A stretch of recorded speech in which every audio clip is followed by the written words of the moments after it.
Welcome everyone to our প্যাফ মানে প্রয়াস agro farm. এই ফার্মে একদিকে বর্মি এবং আরেক দিকে ছাগল পালন হচ্ছে। তো আজ আমরা গোট ফার্মিং নিয়েই কিছু কথা বলবো। তার আগে এই ফার্মের লোকেশনটা একটু বলে দিই। এই ফার্মটি হলো পশ্চিম মেদিনীপুর জেলার বীরসিংহ গ্রামের পাশে পাথরা নামক একটি গ্রামে অবস্থিত। এই বীরসিংহ গ্রামেই শ্রী ঈশ্বরচন্দ্র বিদ্যাসাগর জন্মগ্রহণ করেছিলেন। বীরসিংহ গ্রাম থেকে প্রায় 1.5 কিলোমিটার দূরেই আছে পাথরা গ্রাম এবং আমাদের প্রয়াস অ্যাগ্রো ফার্ম এই পাথরা গ্রামেই অবস্থিত। তো দেরি না করে আজকে আমাদের এই ভিডিওটা শুরু করি এবং আমরা গোট ফার্মিং করার জন্য বেসিক লেভেলে যা কিছু রিকোয়ারমেন্টস তা বিষয়ে আজকে আলোচনা করব।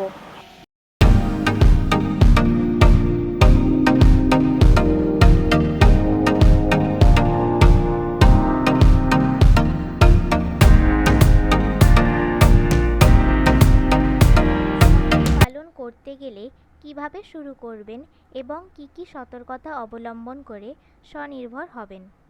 প্রথম পয়েন্টে চলে আসি। প্রত্যেকেই নিজেদের বাজেট অনুযায়ী একটা শেড বানাবেন। এখানেই একটা কথা খুবই ইম্পর্ট্যান্ট, যেটা হচ্ছে জমিটি যেন বাস্তু হয়।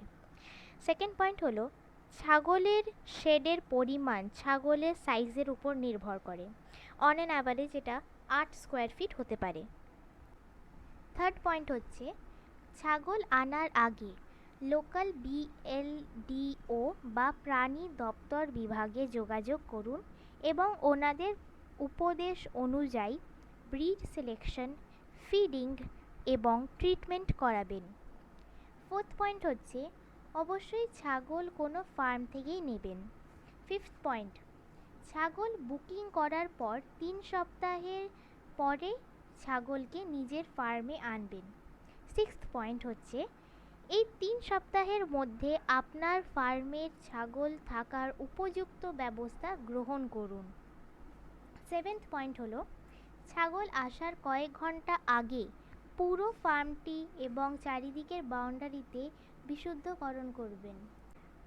বাউন্ডারির ভেতরটা পটাশিয়াম পারম্যাঙ্গানেট দিয়ে স্যানিটাইজ করবেন এবং পাশাপাশি আগাছা থাকলে বাউন্ডারিতে ব্লিচিং পাউডার এবং কার্বলিক দিয়ে দেবেন। পরের পয়েন্টটা হচ্ছে ছাগলের খাবার যেন মাসে 250 টাকা থেকে 300 টাকার মধ্যেই থাকে। নাইন্থ পয়েন্ট হলো ফার্মে যেন পানীয় জলের ব্যবস্থা থাকে।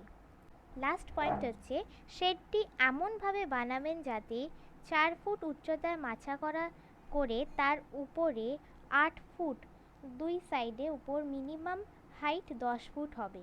এতে শীতকালে বেশি ঠান্ডা এবং গ্রীষ্মকালে গরম বেশি লাগবে না।